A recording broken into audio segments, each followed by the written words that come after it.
The Reformed and even Aquinas spoke on how to deal with Jews and never giving them political power or have equality in society. He says today we're dealing with the consequences of that. Samuel Rutherford said the same thing, that they should not be suffered to hold office or participate. Wasn't advocating cruelty, but some of them said that, yeah. That's undeniable that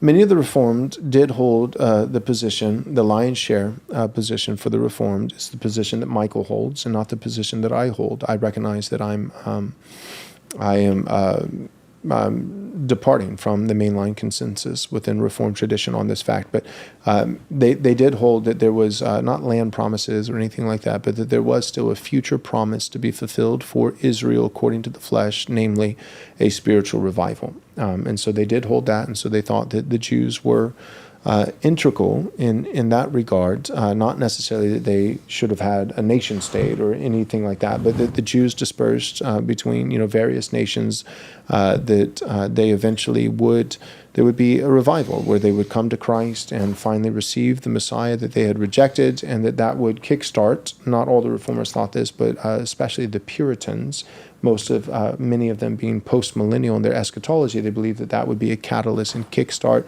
a golden age for the church. And so that was their position. So I want to paint that clearly. They believed in a future spiritual revival among ethnic Jewish people. So they believed that the ethnic Jewish people, number one, that they were preserved, that they continued. That's something that I would have some nuances and disagree with in many ways. But the Reformers and the Puritans believed that they were preserved, and that these ethnic Jewish people would eventually, a great many of them would convert to Christ, and that would be a significant latter-day revival that would also work as a catalyst and kickstart an even greater revival among non-Jewish people, Gentiles. That said, so in that regard, they were charitable towards the Jews, and many of the Reformers even partnered with some Jewish rabbis in terms of being able to learn Hebrew and go back to original manuscripts when it came to textual studies and their commentaries and translating the Bible, and these kinds of things.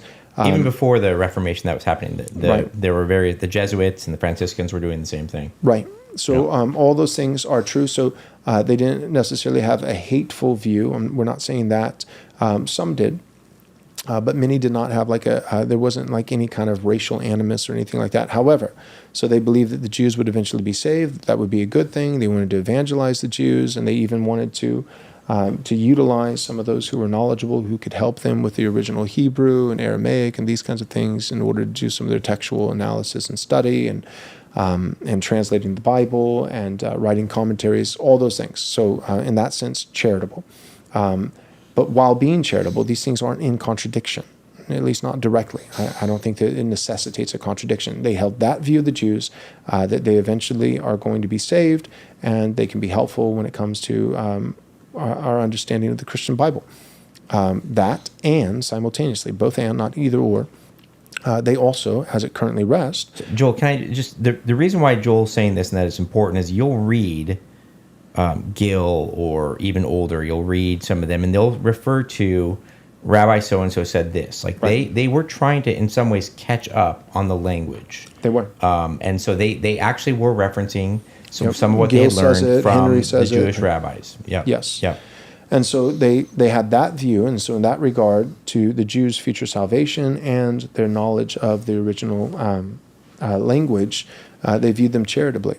And were pretty adamant about not no mistreatment or anything like that, and yet simultaneously, without animus, racial animus, they also were just able to say, no, America is for Americans, and it is predominantly an Anglo-Protestant project.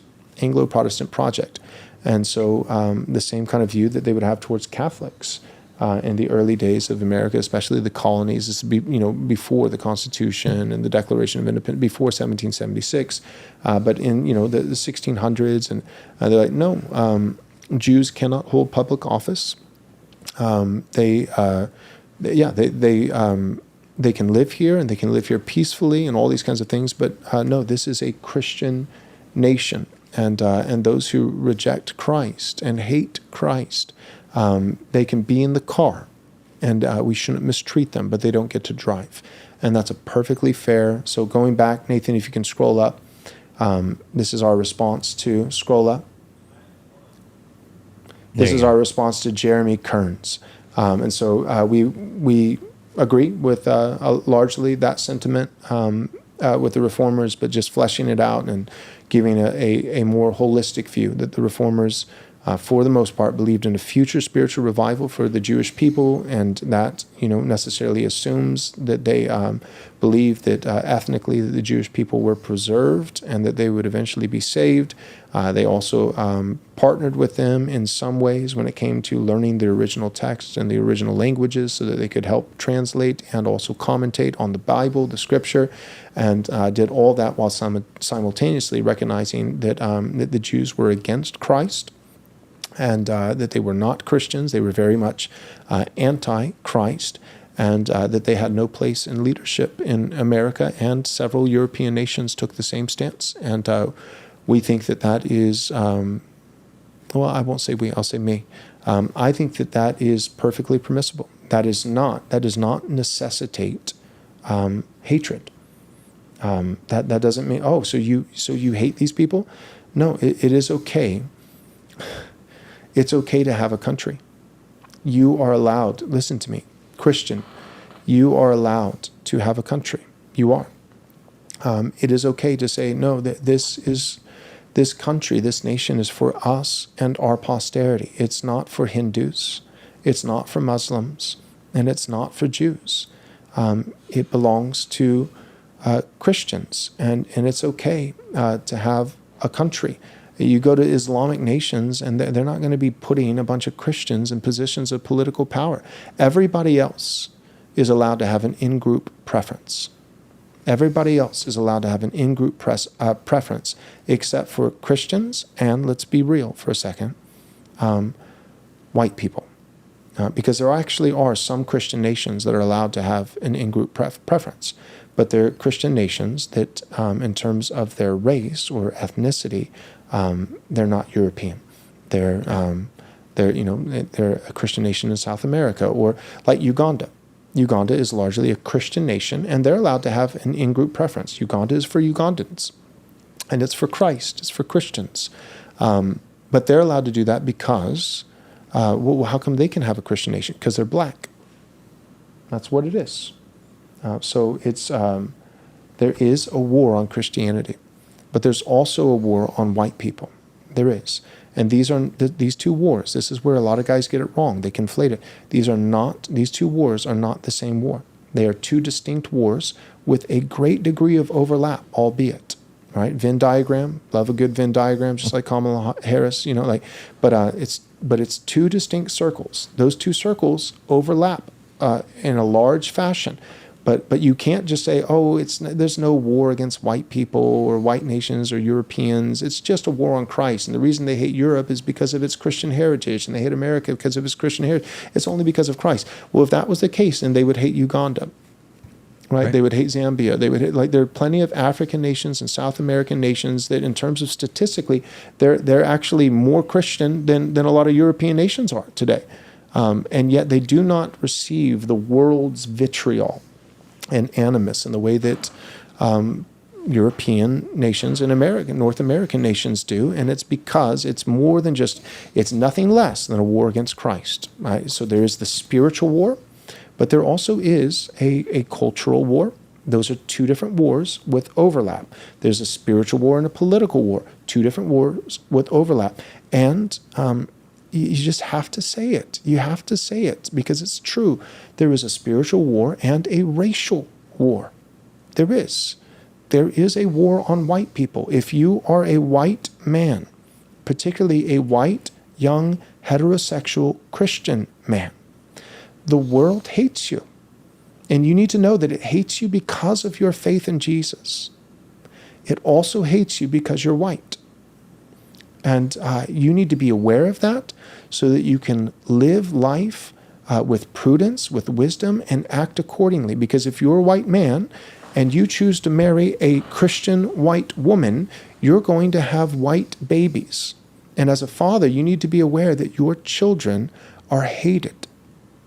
And a father, as his duty to provide and protect for his posterity, his children, he needs to know what kind of potential threats are out there. He needs to know, do my children have, every child has threats, but do my children have any particular threats, any unique threats that I, as a father who has been tasked by God to provide and protect, are there any particular threats that I should be aware of? And so you need to be aware. If you are a Christian, you have enemies. If you are a white Christian, you have even more enemies. That's worth saying. Okay.